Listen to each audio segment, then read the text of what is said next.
I want you to one.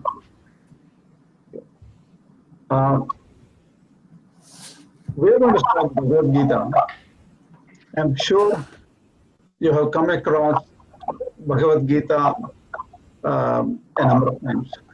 Please keep your mics muted. Some mics are okay. I'm going to mute some of them if I see them unmuted. I think everything. Oh, yeah. Now it's muted. If you need to talk to me, please please raise your hand or please send me a message. There's a chat window here. You can see the chat window and you can send me a message if you need anything. I'm just going to type here. Okay. So with this, we'll start.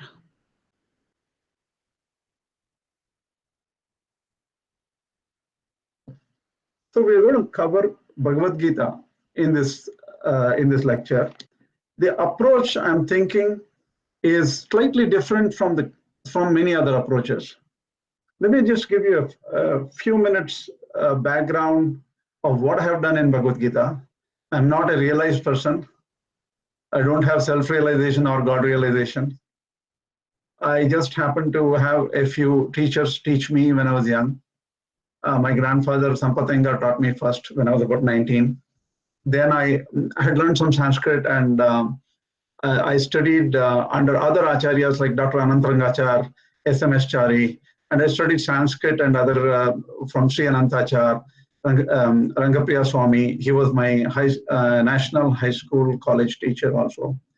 So I've learned under K.S. Varadachar also. So several N.T. Srinivasanga definitely. So these are some of my teachers.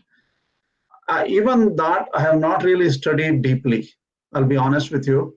It's just a superficial knowledge I have. I'm just going to try to give some information. So take it light, take it, ask me questions. And if I don't know, I will just go ask somebody and then get back with the answers I get. So coming to the nature of the work, what is the value of Bhagavad Gita today? And you know where Bhagavad Gita comes? It comes in the middle of Mahabharata. Madhye Mahabharatam. Why are we studying Bhagavad Gita today? Our acharyas and many other people have said that that is valuable any day. So if Ramanuja.org especially mentions in how should a Shastra be? What are the characteristics of a Shastra? It has to conform to reality. If it doesn't conform to reality, it's not valuable. So I can write a story long time back, I can write a story. If that does not conform to reality, which is today, it's of real value. It's of no value, actually. Yeah, it has got some value. The value is, oh, it was a beautiful, epic or something like that, and there ends the matter. And many times, some of the epics like Iliad or Odyssey or some other epics may not have philosophical background behind it. May or may not. I don't know. I'm not an expert. So you can write an epic or a story or even a historical event, historical episode, but that may not have any value today. It should be a Shastra should be logical. It should conform to reality. It should not contradict any experience, whether inference or pratyaksha or direct perception. It should be internally consistent. That means if the scripture is written, it should not have internal inconsistencies. And it should have practical application today. So it should be usable today. These are the characteristics of a Shastra according to Ramanuja.org. So I believe, have I really brought Bhagavad Gita completely to practice? Probably, definitely not. But it's a wonderful work. It has influenced thousands of people in India and around the world. Even in long back, several hundred years ago, authors like Emerson and other people wrote about Bhagavad Gita. They were impressed by Bhagavad Gita. So let us now start and get to an idea of what is this Bhagavad Gita. One introduction I may have to give. The way Bhagavad Gita is generally taught is people say, oh, I belong to Ramanuja Sampradayam, I'll start with the Ramanuja Bhashya. And somebody will say, I belong to the Shankara Sampradaya, I will start with the Shankara Bhashya. Or Madhu Bhashya, or ISKCON's, the Prabhupada view. Or there are 50 commentaries on Bhagavad Gita, around 50 commentaries. And if you add the sub-commentaries of Vedanta Deshika and those and Madhusudana Saraswati and all the other people, there are probably like 100 commentaries. Then what does it mean? You think about Bhagavad Gita as what Lord Krishna said. It's a conversation between Arjuna and Lord Krishna. And that content is Bhagavad Gita. And what happens is, for a systematic approach, Acharyas have chosen, oh, this is a Vishishtadvaita approach. So that has some idea, some rules and some thoughts on different aspects of philosophy. So philosophy means that answers many questions like where are we, who are we, what is the nature of our life, what is our final goal, how will we get to the final goal, what are the obstacles to get to the final goal, how will we win over the obstacles. These are known as the Artha Panchaka, and there are different ways of looking at it. And different systems will say this is the nature, or this is the nature of philosophy. So each philosophy, like Vishishtadvaita, will have a different view. Advaita will have a different view. Like that, there are several views on top of the text called Bhagavad Gita. So Bhagavad Gita is one. On top of it, we'll have so many views. But how do we, if we start explaining Bhagavad Gita with about 7 or 8 commentaries, you will stay in front of me for 7 or 8 minutes and then walk away. Say, I don't know this guy anymore. So we don't want to do that. We don't want to do that. What we want to do is first try to understand the original itself. I seriously suggest to you that you should just chant Bhagavad Gita. Just pick up Bhagavad Gita, chant 1 chapter a day with some kind of attention, with little Sanskrit knowledge, you will try to pick up a lot of information. So chanting is very important. Let's go directly to the original verses and then talk and then think about what it means. What I would do is, I had different views of how to really say this and how to present in a reasonable way. But I have come to a decision now that let me try this way. I will give you an overview of the entire Bhagavad Gita in just a few days, like chapter by chapter by chapter, or some kind of an organization. And I will try not to mix up a lot of our Acharya's views initially. I'll try to just say as it is, without going, it'll be rough.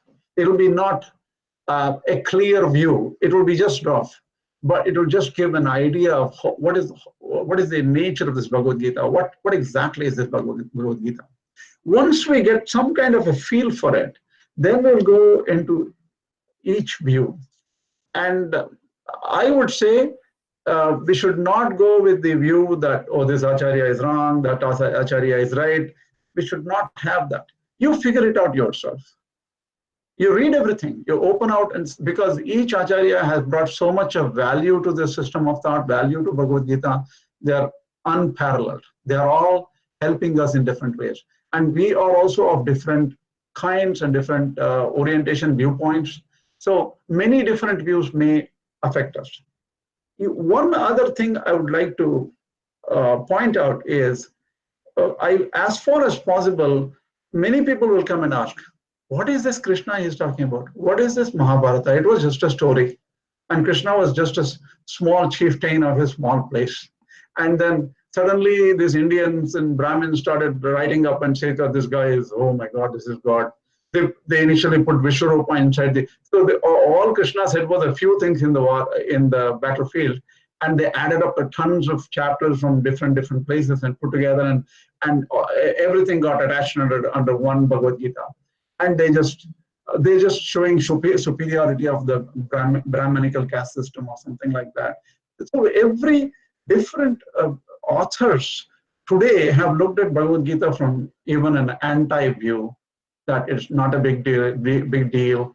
It's just Krishna is just something, and they just wrote it up. These kind of views are there. And this, I don't want to say that, oh, they're all foreigners who are trying to say these things. No, I'm not going to say that. Even our own children may come out and say that, why are you reading that old stuff?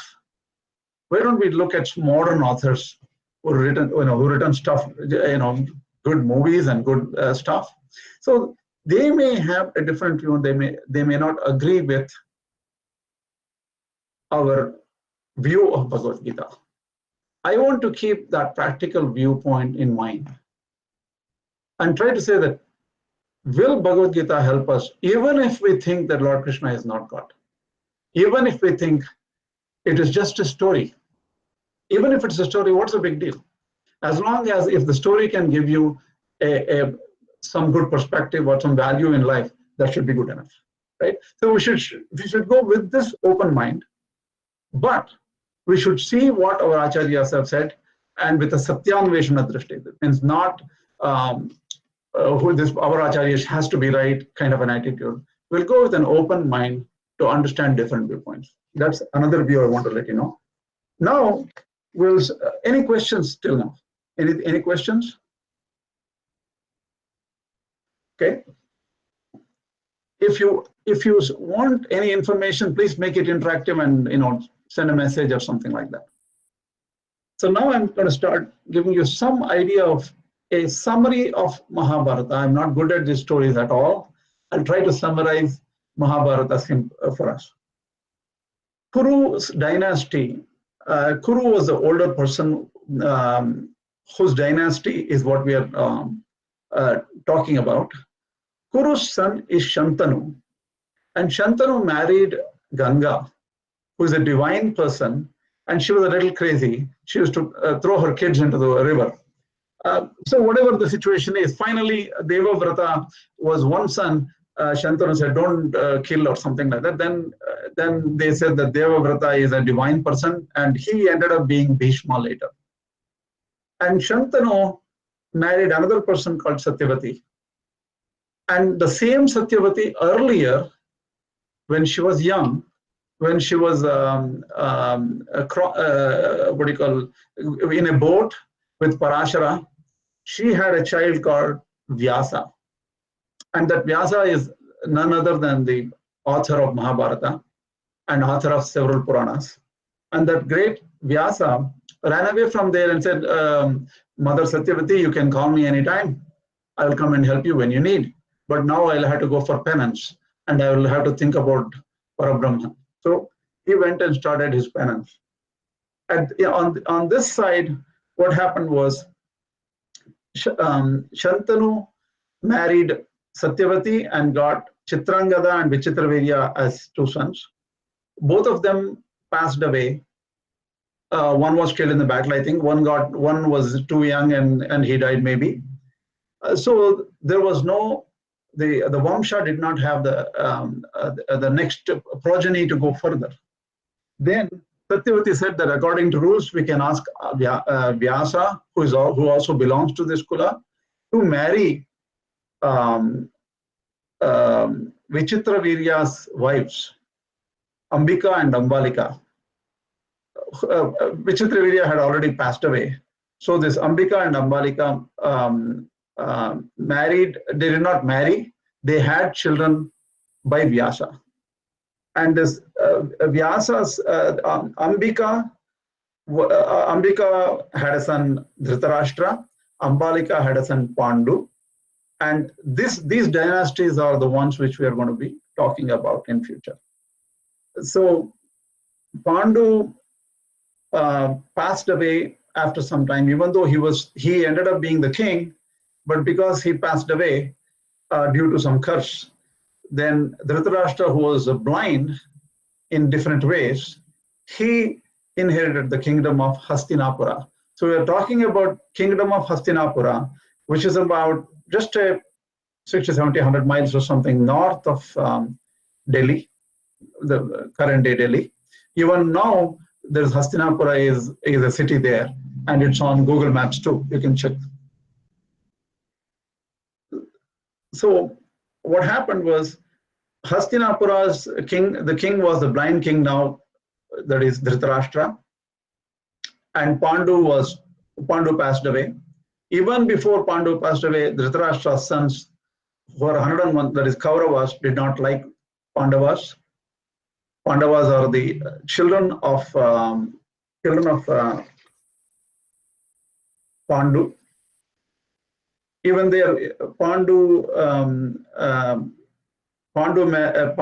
through Madri had Nakula and Sahadeva, and Pandu's wife is Kunti.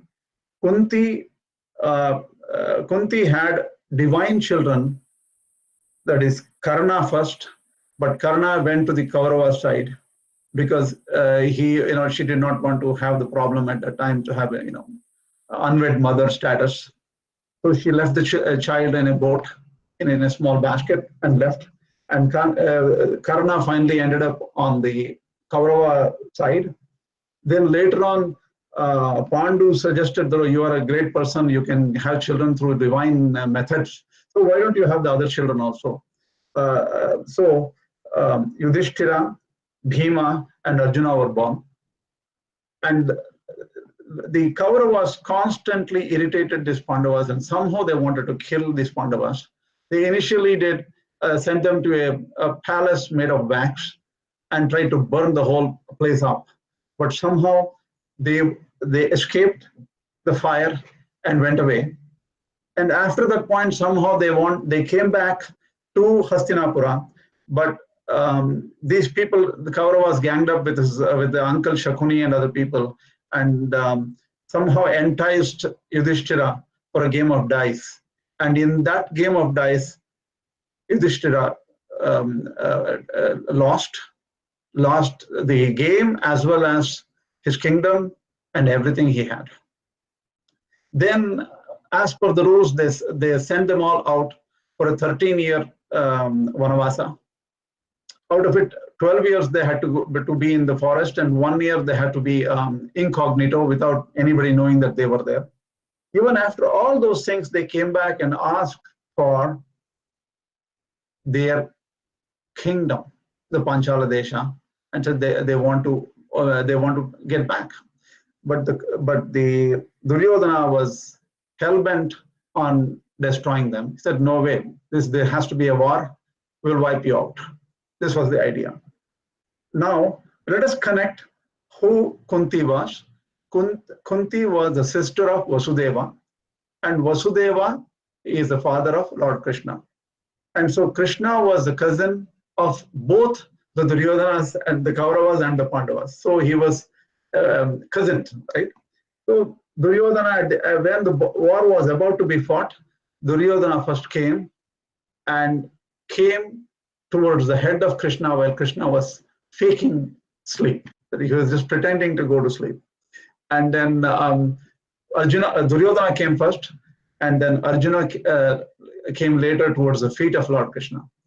But Lord Krishna saw Arjuna first and gave the opportunity for Arjuna to decide what does he want to do. Arjuna asked Krishna, all I want is you. I don't need anything. I don't need kingdom and anything like that. Then Krishna said, so be it. Duryodhana was so happy, and he thought that Arjuna was such a fool. Krishna has made up his mind not to fight, and the whole army he gave it to me, and he takes the whole army of Krishna.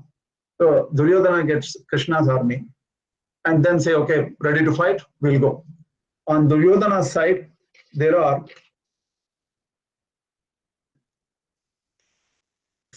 11 Akshauhini armies. Akshauhini is something like 200,000 people put together, I think. 11 somehow comes to about 5.5 million total people including horses, elephants, and all this, that came under the Kaurava side. And Pandava side had 7 Akshavahini Sainya, that would be like about 3.5 million people. It's a big, huge war.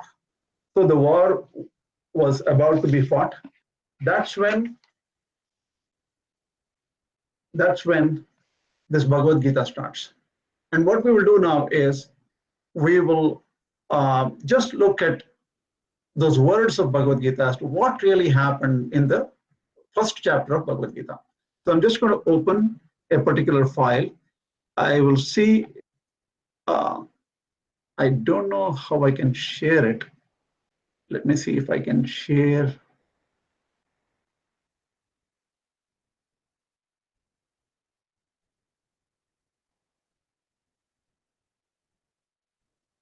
Am I sharing my screen?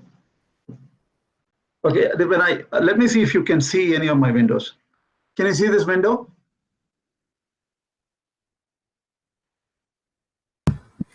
Yeah, we can see. Okay, very good, very good. See, I'm taking a couple of different. Please mute your. Okay.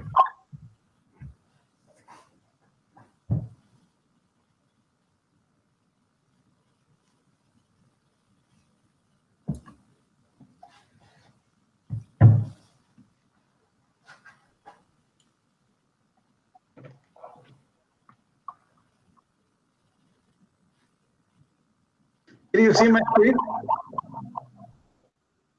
Yeah, we can only see part of it. Only part of it? Yeah. Wait a minute. Why is it?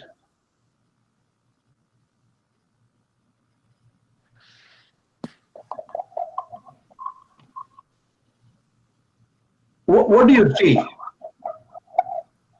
We are seeing the paragraph when it says, when the intersign war between sons of Pandavas. That's fine. That's fine. That's fine. Don't worry.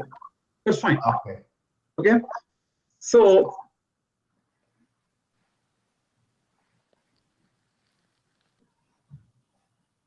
we will read this. Please mute your phone. Mute your mic.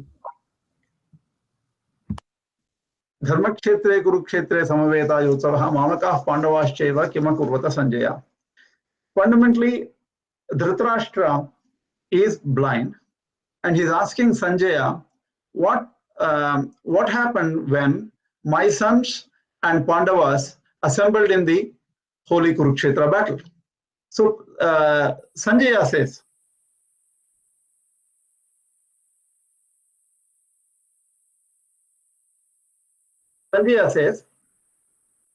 Drishtva tu Pandavanikam Yodham Duryodhana Sada Acharyam Upasangamya Rajavachanam Abravit. That is, Duryodhana started speaking first.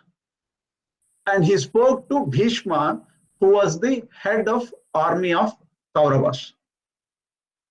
Basically, what he says is, "Oh Bhishma, look at this. The Panduputras and Pandavas, they have a wonderful army there, led by Drupada Putra. On the other hand, that is on the other side, there are so many wonderful warriors: Bhima, Arjuna, Duryodhana, Virata, Drupada. All these people, they are Maharathas. They're very capable warriors. Drishtaketu, Chekitana, Kashiraja, Purujit, Kunchiboja, Shaibhya. All these people are valorous people. Yudhamanyu, Vikranta, Uttamauja, Sobhadra, Draupadeya, all of them are great. These are the people on the other side. On the other hand, obviously there's a lot of meaning. Every character here has some story behind. Drupada hated Drona, and he wanted to have a son who would kill Drona, and Drupada's son is Ashwatthama, like that, right? Every warrior has some situation in the past. We're not going to go into details of Mahabharata. I would advise you to read them. It's wonderful. So Duryodhana says, on the other hand, our that is, people on our side is Bhishma, Karna, Kripa, Samitinjaya, Ashwathama, Vikarna, Saumadatta, Tataivacha. Anyecha Bhavashura, Madarte Tyakta Jivitaha. All these wonderful soldiers are ready to give up their life for the sake of my victory. Aparyaptam tadasmakam balam bhishma virakshitam. He says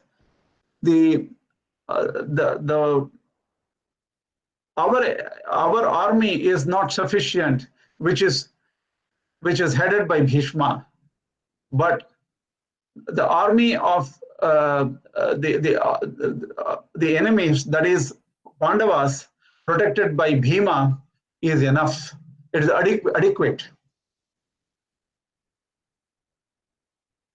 So, since our army is not enough, even though they have 11 Akshohini Sainya, they have about 5.5 million people, somehow Duryodhana is unhappy and probably he loses his courage a little bit.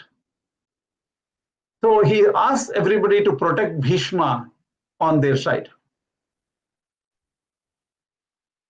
Bhishma, to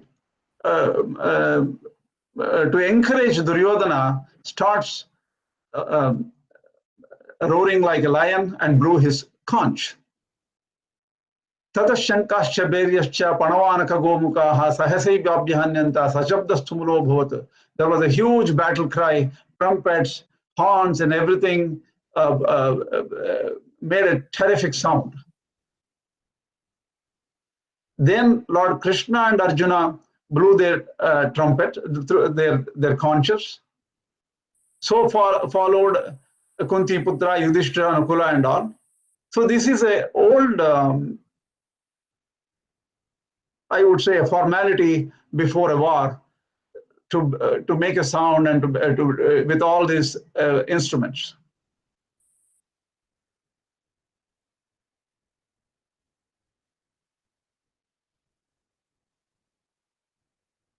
व्यवस्थितान् दृष्ट्वा धार्तराष्ट्रान् कपिध्वजः प्रवृत्ते शस्त्रसम्पादे धनुरुद्यम्य पाण्डवः. Arjuna, who had Hanuman and at his banner crest, that is at the crest of his Ratha, Hanuman says, that is looking at the sons of Dhritarashtra and clasping his weapons, he says, Arjuna Vacha, O Lord Krishna, why don't you drive the chariot in front of those armies, between these two armies, so that I can take a good look at whom I am fighting at this point. These people have come because of the Duryodhana's evil tendencies, evil attitudes, to support him, just to please this Duryodhana. Sanjaya Vacha. Sanjaya says to Dhritarashtra, Eva mukto hrishikesho gadakeshena bharata senayor ubhayor madhye sthapayitva rathottamam. Lord Krishna drove the chariot in between these two armies. Then Arjuna saw Bhishma, Drona in front of all these people. Arjuna says, O Lord Krishna, Partha, Pashyaitan Samavetan Kuru. See these people. Behold these assembled Kauravas here. He saw his fathers, grandfathers, teachers, uncles, brothers, sons, in-laws, friends, and he had friends in both armies.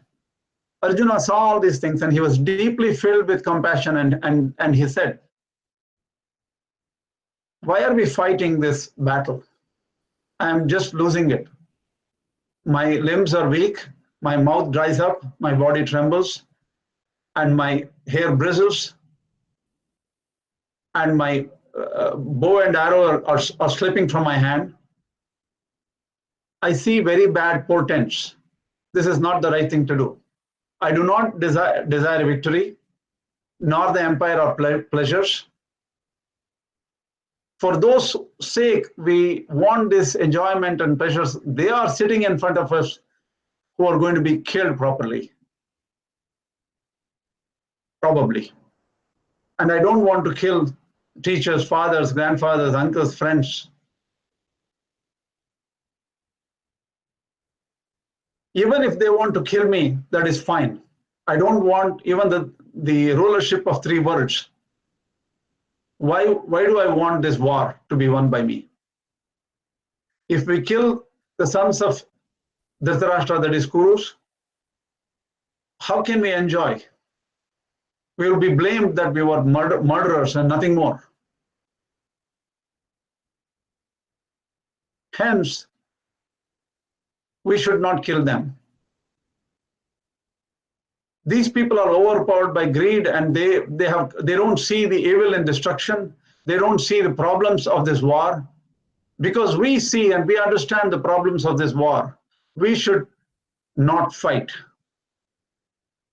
Once the families are destroyed, the ancient traditions perish, Kula dharmas are gone, and adharma will take over everything we have here.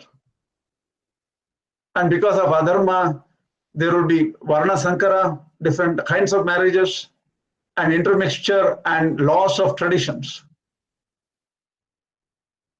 And the forefathers, Pitris, will be deprived of ritual offerings. That is the Pinda Udaka. Pinda Udaka will go away. And the forefathers will not get the right state after death.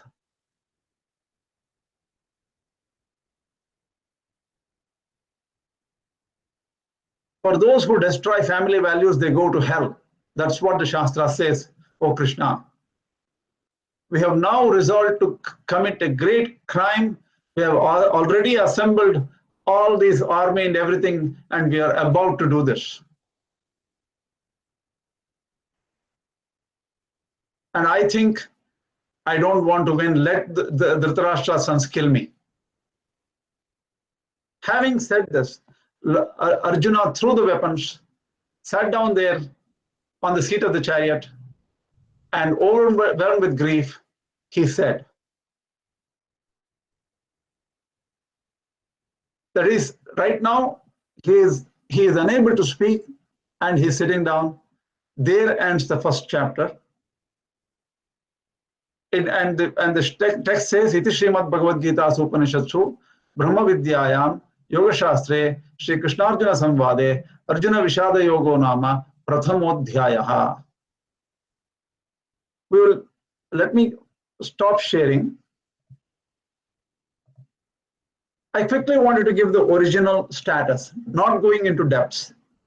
Just say, and you probably know all these things. I just wanted to be official, and for the purpose of several people listening. Okay, stop sharing. Stop your screen sharing. Stop. Okay. Now it should be okay, right? Yeah. So the idea here is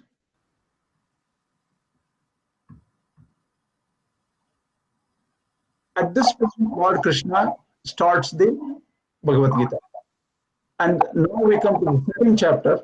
And in the second chapter, what happens? We should probably go till the second chapter and say, and go there and say, what started this whole process and how did Lord Krishna start speaking? Let's go a little bit more, right? Let me share that screen again.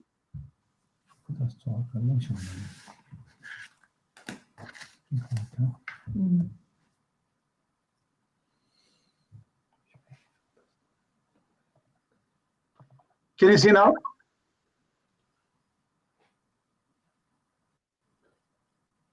Yeah, we can see. Very good. You can mute your place, mute your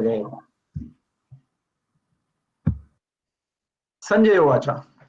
Tamtata Krapaya Vishtam Ashrupurna Kulekshanam Vishidantamidam Vakyam Uvacha Madhusudanaha.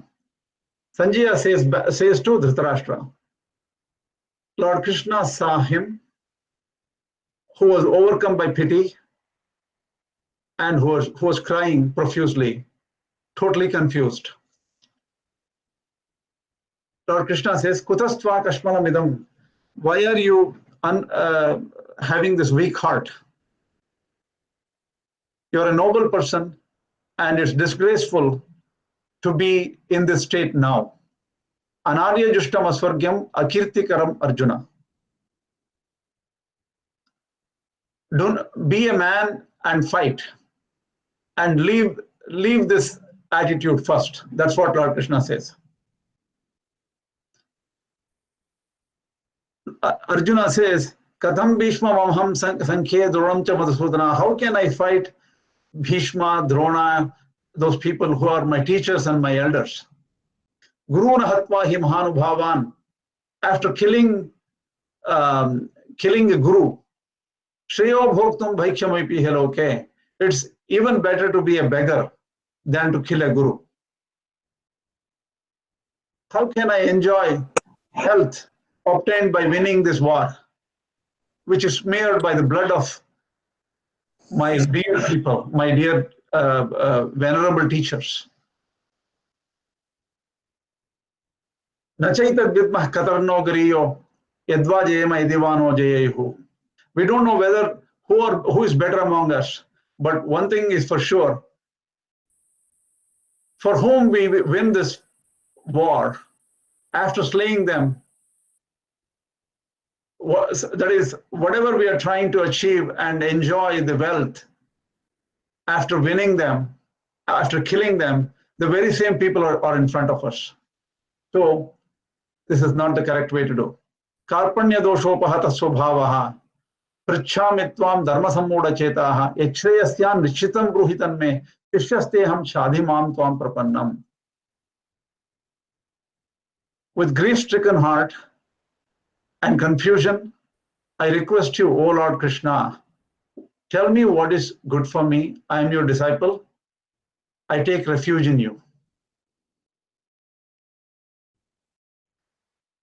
Nahi prapashyami mamapanudyat. He said that means even if I should win unchallenged the mastery, the sovereignty of this earth, or even the kingdom of heaven, I do not feel that it would take my grief away. Avapya bhomo vasapatna bruddham rajyam swaranam api chadhipatyam. Sanjaya says again, that means Arjuna is totally grief-stricken. He does not want to go further. He asks Krishna to help.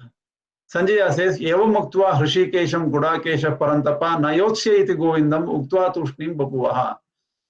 Arjuna determinedly stopped fighting. I will not fight, he decided. And he kept quiet.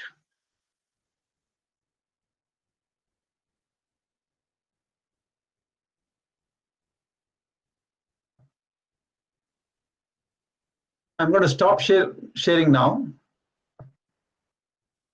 Come back to the, okay. So this is the status of Arjuna. I liked, there were some explanations given by Ramanuja.org on this. I did not go in depth in that at all. I didn't want to. I want to only say a few things. How does it relate to life today? How does Bhagavad Gita relate to life today? The thing is, unless people go through some problems in their lives, they may not realize that life has issues. Only when people realize that, yeah, there can be problems in life, then we think about, even then, there is enough intelligence among people around us who will just give us some kind of solutions. And it could be, job loss. It could be losing some people or something like that. A modern way of looking at it is, oh, what's the big deal? People come and die. People, people lose jobs. So what's the big deal about it? Arjuna was in a similar situation where it was that he was confused. He didn't know what to do. And he wanted to figure out whether to go ahead with this war or not. And he was unable to fight the war. Similarly, in our lives, even though we may not have exactly the same situation as Arjuna, we have certain problems which we need to deal with. And another thing is, we should look at it as, what does Bhagavad Gita give us? One thing is not just a solution to the war, right? At the end of the day, Lord Krishna says, go ahead with the war, that's good enough, that's fine. So that goes on. But Lord Krishna realized that Arjuna's level of confusion is very high. And it's about lupta pindodaka kriyaha. That means if by killing, I'm destroying their ancestors and everybody will be destroyed. So he's talking about dharma. He's talking about dharma in war, also dharma beyond just this ordinary war. So does Arjuna know that there is something which lasts beyond our bodies? When the bodies go away, there's something else. Arjuna knows that there is something beyond our bodies. Do we know that there is something beyond our bodies? Let's now step back and say, do we understand who we are? That's individual. Everybody has a different view on soul. Do we want to know what Lord Krishna said in Bhagavad Gita? That's what we look at. We have to look at. I feel that there are counter arguments here. I want to address these counter arguments right away because I've seen people who are very, very staunch theists and they become atheists. They totally denied the presence of God and they said this is all useless. Right? We have seen that happen. What I would like to say about that is, if somebody is an atheist, and if somebody says there's nothing to believe and there's no need to delve into Bhagavad Gita about like Atma, Paramatma and all those things, there's nothing. They have to think about, do you really want to know truth? Forget about what Bhagavad Gita says. Do you really want to know truth? If you want to know truth, then do you know what even today the science cannot understand anything other than matter and cannot give you information about this consciousness which is speaking today, the consciousness which is hearing, consciousness which is thinking, our awareness around us, which is different from the body. Even today, the science does not address that properly. So if a person is looking for satya or truth, obviously should be looking at, oh, there's something beyond. Even René Descartes, how they spell the French, and I don't know how they pronounce his name. He says, I am because I think therefore I am, he says. That means I think, therefore I am. Oh, I'm thinking. So there should be this I. So every person in this world will have an idea that, oh, there is something that is different from what we see around us. There is a seer and there is a seen. There is a knower and there's a known. There's a feeler and the feelings and the experience in the world. So this being the case, obviously, any person who is curious to know should think that, oh, yes. And ordinary way to do it is, oh, I'll go to Berkeley Library or Stanford Library, look at psychology, look at all those things. Yes, you can get a lot of information there. But what we are giving, or we are talking about today, is Bhagavad Gita, which is supposed to be the essence of all the Upanishads, the essence of the knowledge of so many rishis' views. Partho vatsaha sudhir bhokta. That means Sarvopanishado gavo dogdha gopala nandanaha. That means Upanishads are like the cows and the milkman is Lord Krishna. The milk is Bhagavad Gita. This is the essence of all the rishis' views. And these rishis were realized people. They meditated and did tapas for years and years and realized many things. And those information they gave us in the form of the Upanishads and the Vedas. And Lord Krishna gave the entire summary of the Upanishads in the Bhagavad Gita. So if anybody wants to go further and say, yes, I would like to listen and at least know what these people are saying. Why? It comes with the testimony and support of hundreds and thousands of people who have vouched that Bhagavad Gita has got value.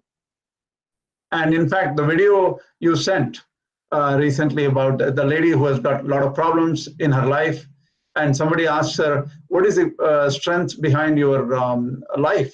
She says that Bhagavad Gita, because I trust Bhagavad Gita, I can live with all the problems. So Bhagavad Gita will be valuable for any person with belief in God or without belief in God. You can start.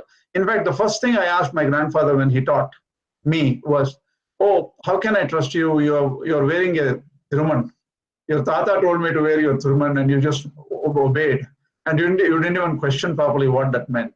And so you just believe in whatever the old people say and just agree that, oh, okay, I have to just do it. I have to believe it.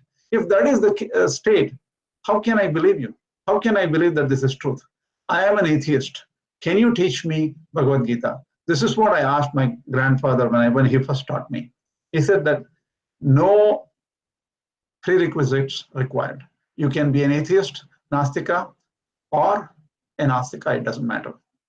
Interestingly, one other person, a very great yogi, mentioned about what is Nastika, Astika, what is Astika, Nastika, what is Nastika, Astika. There's an interesting thing about it we need to understand. Nastika means the person who does not believe in God, does not believe there's anything spiritual other than body. He's an Nastika. This is one definition of Nastika. There are several definitions of Nastika. Nastika means he does not believe in the, in Vedas. He can be Nastika. So that is a different definition. Let us take just Nastika as an atheist is Nastika, theist is Astika. Then, if somebody is a theist, then if somebody asks, "You're a theist. Have you seen God? Have you seen God?" Then he may say, no, I have not seen God, but everybody else has so told me that there is God. And I trust my older people, I trust my great people, and even the acharyas in the rishis and everybody, they have said God exists. So I'm going to believe in God. Then, so that is, he has belief in God because somebody told him. Somebody says that I am a Astika. Why? Because it's good to be an Astika. Because publicly, if I wear thiruman and all those things and go to events and all, people respect me and all. So, internally, I really don't have any belief in God. But for social purposes, I would love to be with the right, attire, uniform, so that public, and then I will also maybe sponsor some pujas and things like that. I'll give a couple of checks. Everybody, socially, it gives me a lot of value. These are Astika Nastikas. That means outwardly they're Astikas, but inwardly they're Nastikas. So what this guru was saying is these are the most dangerous people. They are fooling themselves and they're fooling other people also. We should not get to this. But the thing is, this is a very fundamental question. The fundamental question is, ask the same questions to ourselves. Ask it to yourself. Have I seen God? If I have not seen, I have to find God. To find God, this Bhagavad Gita is just an education. That means it only gives you information, right? Let me explain this more clearly. Suppose I say, I have this wonderful sugar. I want to show you because the color also I won't show you. There's some sugar in my hand. This is a very different kind of sugar. I got it in the Pacific coast somewhere. If I try to explain to you, oh, this is so sweet, it's sweeter than that, sweeter than this, that, I can say many things, but you will not be able to experience even one speck of the taste of sugar, what I have here. So speech, we are all far away, thousands of miles away. Speech cannot transmit the taste of sugar. You have to experience the taste of sugar by eating.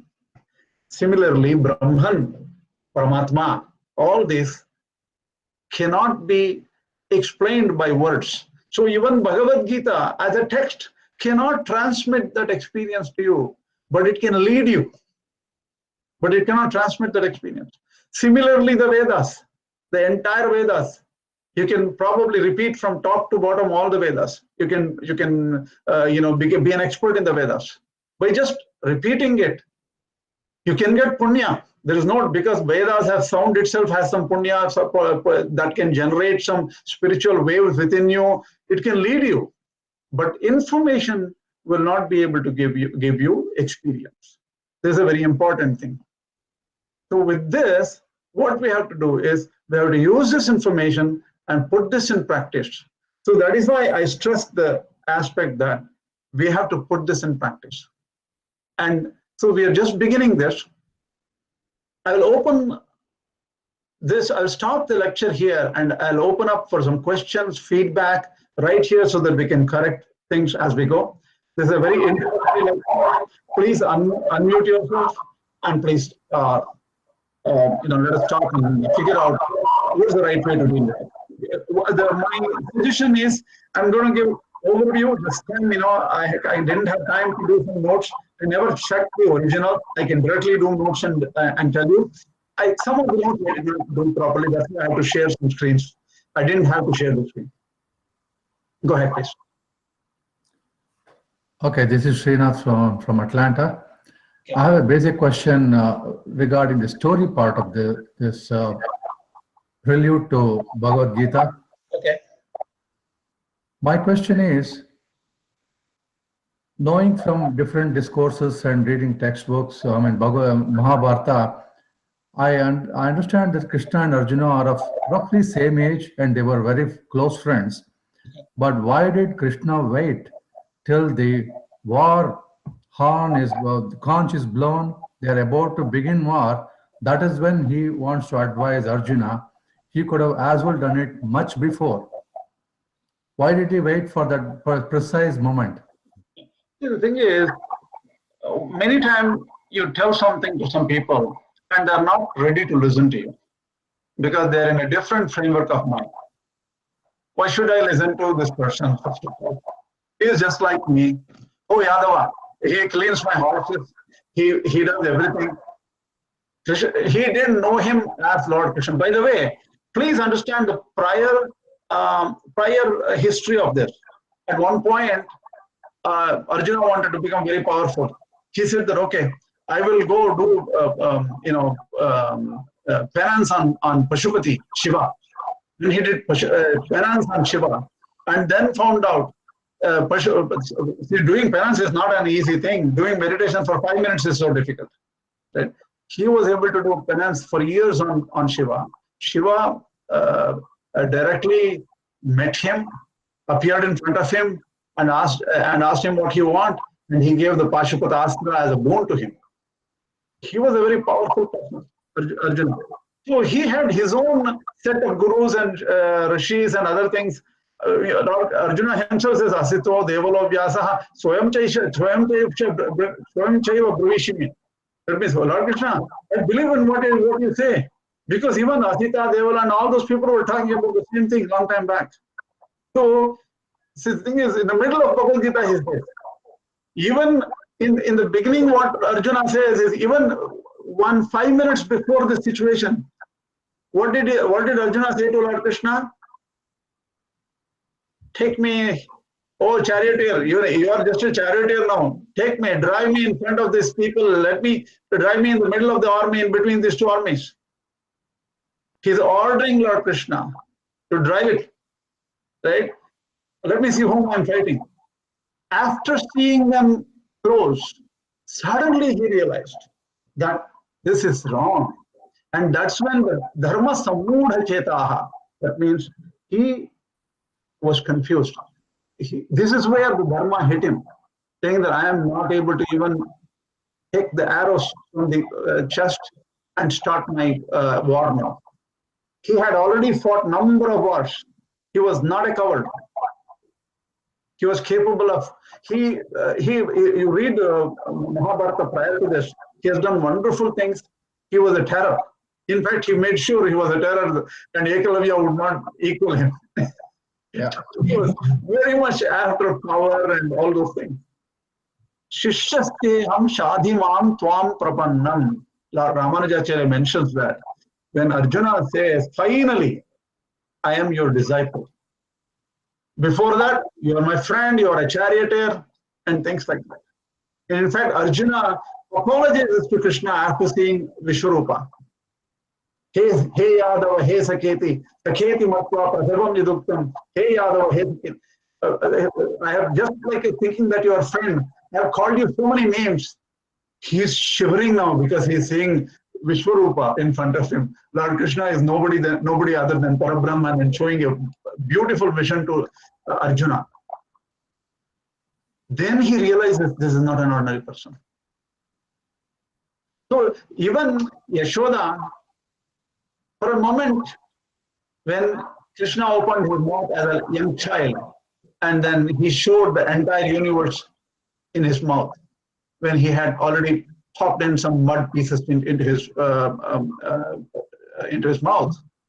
At that moment, she was surprised to see everything. She was completely confused. She saw all these universes within the mouth. For a moment, she knew she was standing in front of Lord himself.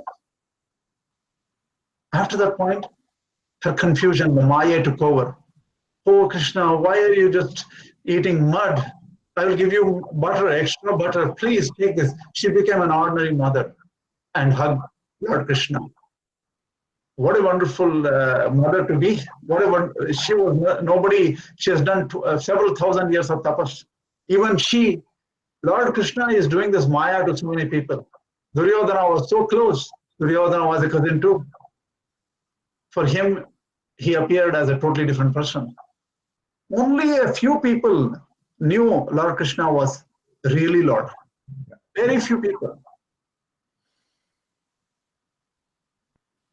Got it. Avajananti mamudaha manushim tanumashritam. Param bhava majananto mama bhuta maheshwaram. Lord Krishna says twice the same verse. He says twice. Avajananti mamudaha. These people think that I'm just a human being in a human garb.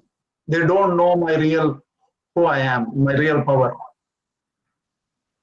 So Lord Krishna is Sakshat Parabrahma, come in front like a simple person in this Mahabharata. Any other questions? You can unmute and ask. Swami Nadiyan Lakshmi Kumar. Namaskaram. Namaskaram. Did Arjuna attain moksha? Unfortunately, as far as the Mahabharata goes, he did not. And the only person all these Draupadi, all these people fall away at the last when they're walking north, they fall down and die. And only Dharmaraja goes to heaven according to, and then even in heaven at the last he takes a dog with him, and the dog is nothing but Yamadharma himself.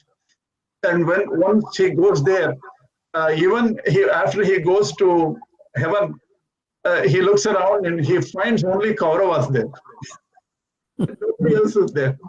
It's funny. It's funny the way it is. It seems that that is an illusion given to Yamadharma, to Dharmaraja. Finally, after some time, the illusion goes away, and he finds Pandavas there. He does not find Kauravas there. Pandavas there. So there is an issue whether they went to moksha or not. But heaven maybe they have gone to heaven. They came from heavenly entities, right? That is, they are all Indra and different kind of gods. Agni, Marut, and all these gods were they were the amshas of these gods. So they might have gone to heaven. But moksha it doesn't talk about. Nowhere it is said. As far as I know, I don't know. I don't see it actually. It's very. Draupadi did the Sharanagati, right? Draupadi did Sharanagati for what purpose?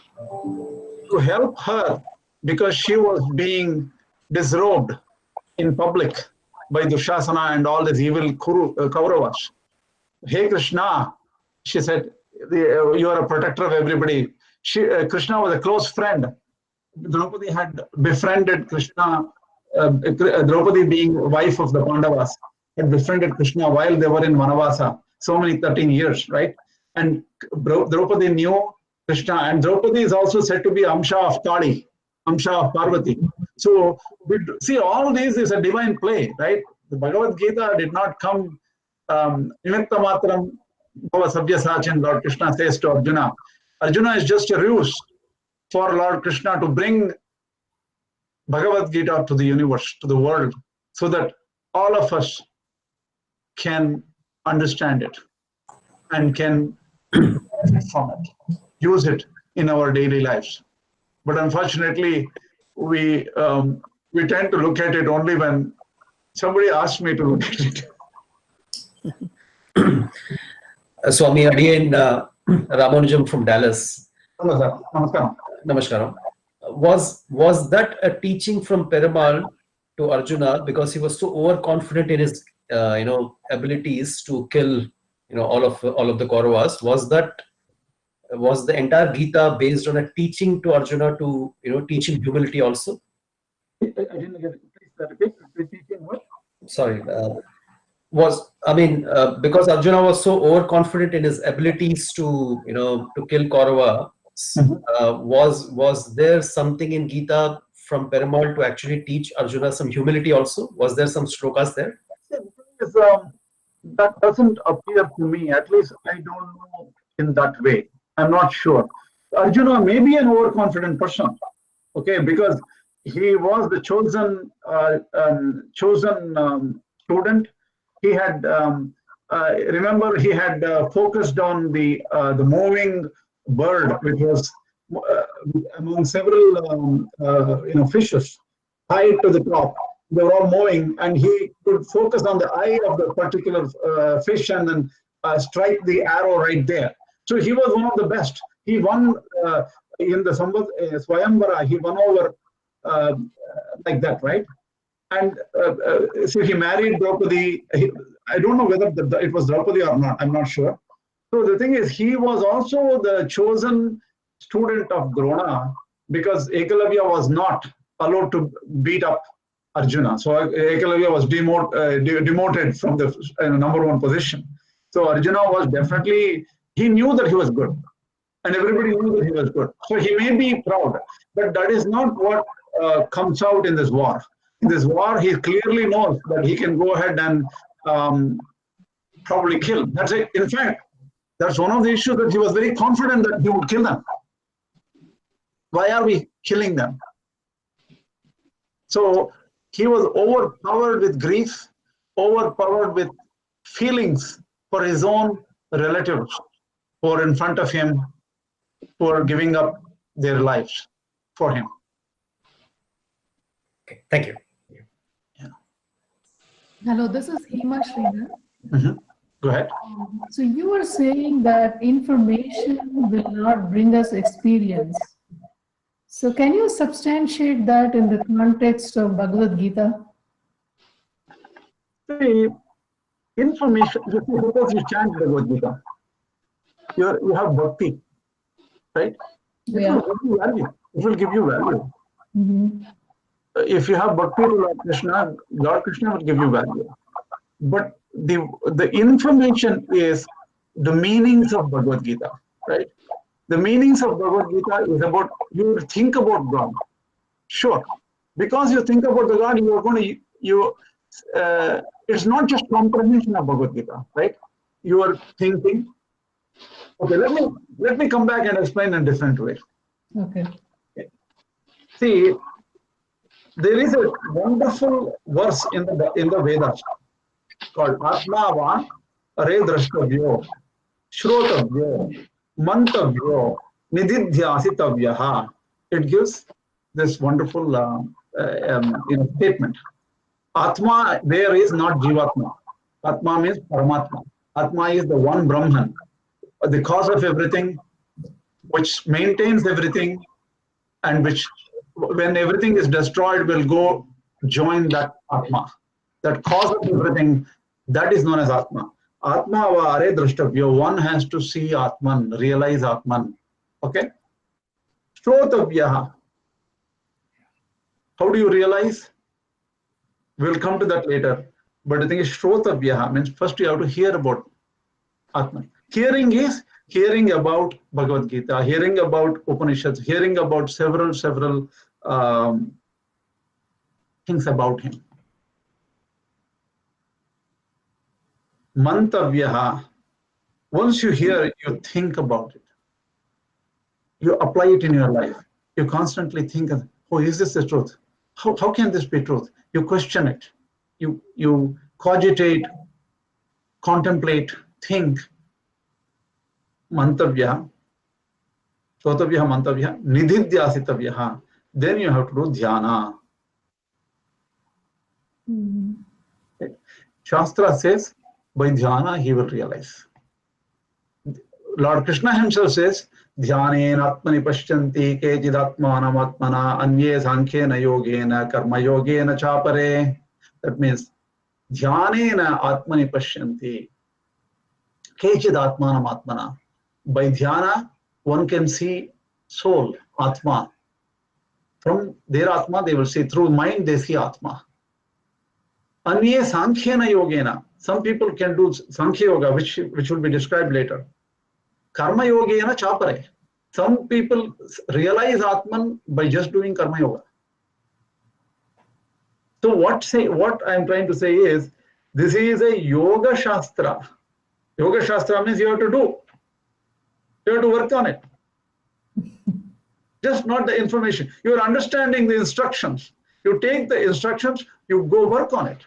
If you put the instructions to practice, you will realize what is said in the instructions. That is the realization of the self, realization of the Paramatma, realization of Lord Krishna, who is the Paramatma. All these things definitely is possible.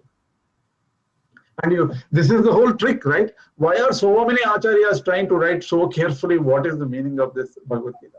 Because they want to give their best view of what is the essence given by Lord Krishna, which is such a powerful thing. See, a friend of mine, who he's actually an Israeli guy, okay? He's in, he was in San Diego. He was he's a PhD and is a very, very powerful person. He was always getting all the money he wants and all the technology, anything he wants, he was getting everything. He went to India and he fell in love with India's dharma and all those things. And he went to one northern ashrama to do meditation. And he never used to come back. He used to meditate 8 months a day, 8 months a year. And only 4 months he used to come and work here, make money and go back and work, do meditation 8 months. And his friend, another friend here met me once and said, hey, your other friend, Israeli friend, has gone to India. He works very hard, man. He meditates for 8 months. And this person is a general manager in Qualcomm. The other guy is also very intelligent, very powerful person. He's also from Israel, very intelligent guy. He used to say, Krishna, you are just an engineer. The realization is not that easy. Just if you solve some computer programs and other things, it's not that easy. Realization is very hard. That is why my friend is spending 8 months in India for realization. Self-realization or God realization, all these are very difficult things. But if we don't have a clue, if we don't get even a small clue of what it is, we'll be totally lost. So we have to achieve this knowledge, and Lord Krishna is giving this knowledge for us. And we have to know what it is. So Bhagavad Gita provides some tools to get this experience? Bhagavad Gita will help you get the experience, sure. The thing is, your question is valid. Why are we reading this if it does not give you the taste of that Brahman? It only guides you. You have to practice. It has to come to our life. It has to come to our practice. Okay, thank you. Right. Any other question?